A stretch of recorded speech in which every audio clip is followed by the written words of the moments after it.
वेदांत जो आपको ज्ञान का आनंद देने में सहायता करे। द्वादश राजमंडल चिंतन।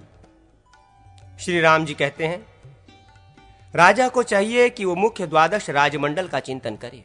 अरि मित्र, अपरिमित्र, तत्पश्चात मित्र मित्र तथा अरिमित्र मित्र, ये क्रमशः विजिगीषु के सामने वाले राजा कहे गए हैं। विजिगीषु के पीछे क्रमशः 4 राजा होते हैं, जिनके नाम इस प्रकार हैं: पराशनिग्राह, उसके बाद आक्रंद, तदनंतर इन दोनों के आसार अर्थात पाशनिग्राहसार एवं 4 प्रांदासार, अरि और विजिगीषु। ये दोनों के राज्य से जिसकी सीमा मिलती है वो राजा मध्यम कहा गया है।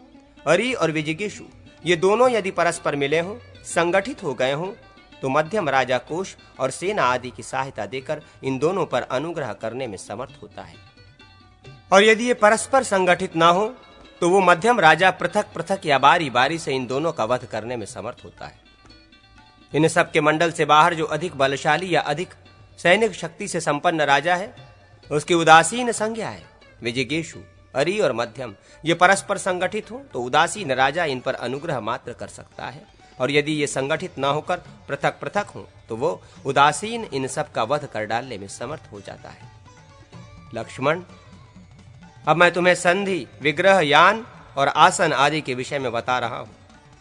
किसी बलवान राजा के साथ युद्ध ठन जाने पर यदि अपने पक्ष की अवस्था शोचनीय हो तो अपने कल्याण के लिए संधि कर लेनी चाहिए।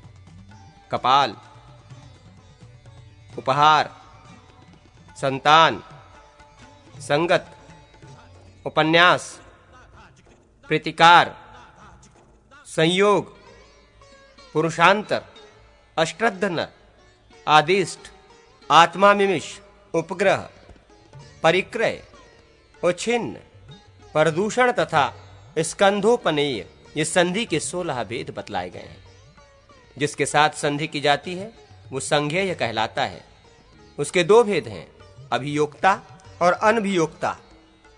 उक्त संधियों में से उपन्यास, प्रतिकार और संयोग, ये 3 संधियां अनभियोक्ता अनाक्रमणकारी के प्रति करनी चाहिए। शेष सभी अभियोक्ता आक्रमणकारी के प्रति कर्तव्य है। परस्परोपकार, मैत्र, संबंधज तथा उपहार, ये ही 4 संधि के भेद जानने चाहिए, ऐसा अन्य लोगों का मत है।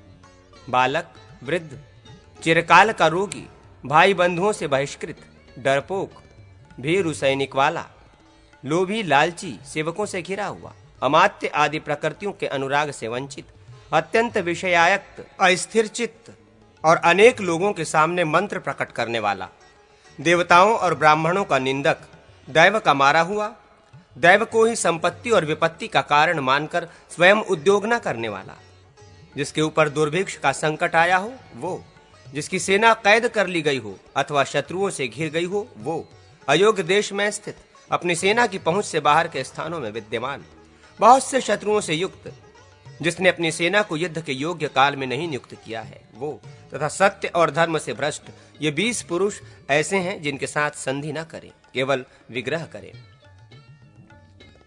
एक दूसरे के अपकार से मनुष्यों में विग्रह, कलह या युद्ध होता है।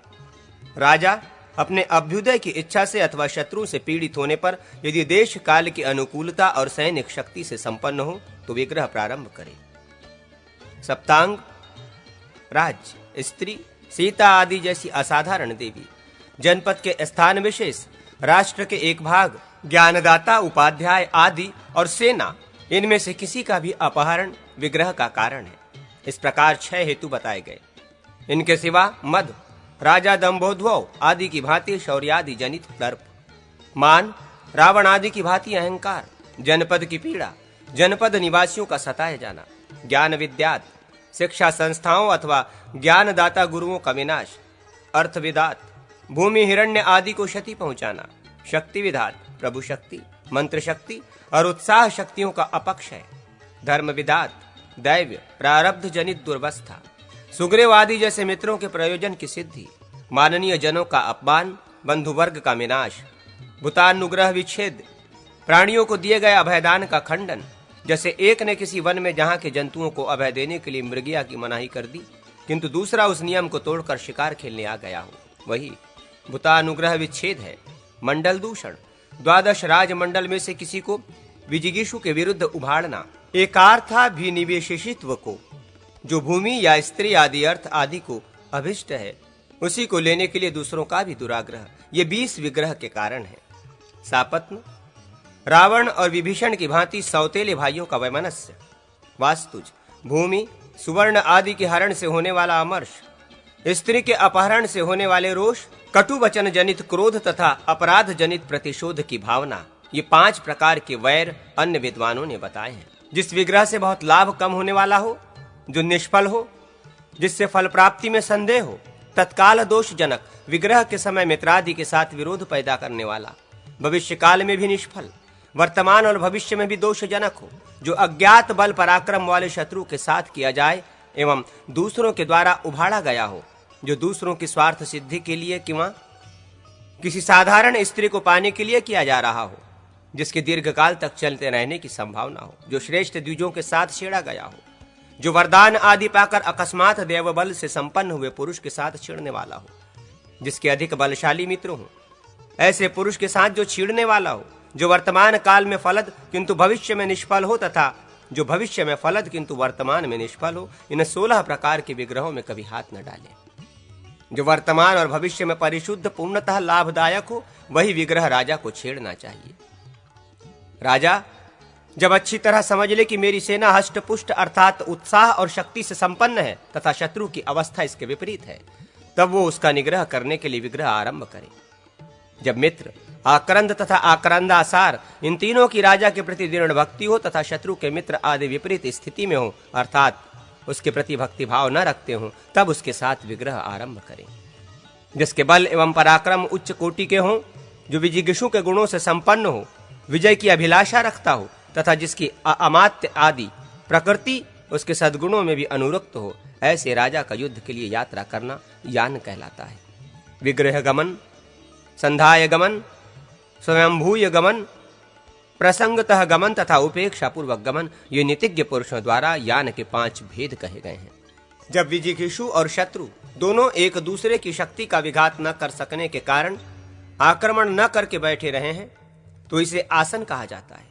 इसके भी यान की ही भांति 5 भेद होते हैं। विग्रह आसन, संधाय आसन, संभूय आसन, प्रसंगासन तथा उपेक्षासन। 2 बलवान शत्रुओं के बीच में पड़कर वाणी द्वारा दोनों को ही आत्मसमर्पण करें। मैं और मेरा राज्य दोनों के ही हैं, ये संदेश दोनों के ही पास गुप्त रूप से भेजिए और स्वयं दुर्ग में छिपा रहे। ये द्वैधी भाव की नीति है। जब उक्त दोनों शत्रु पहले से ही संगठित होकर आक्रमण करते हो, तब जो उनमें अधिक बलशाली हो उसकी शरण ले।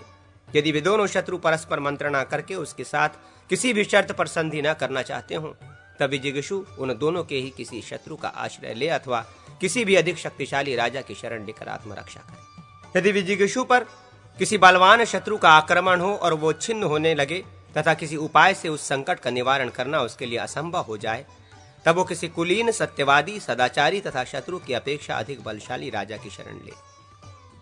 उस आश्रयदाता के दर्शन के लिए उसकी आराधना करना, सदा उसके अभिप्राय के अनुकूल चलना, उसी के लिए कार्य करना और सदा उसके प्रति आदर का भाव रखना, यह आश्रय लेने वाले का व्यवहार बतलाया गया है।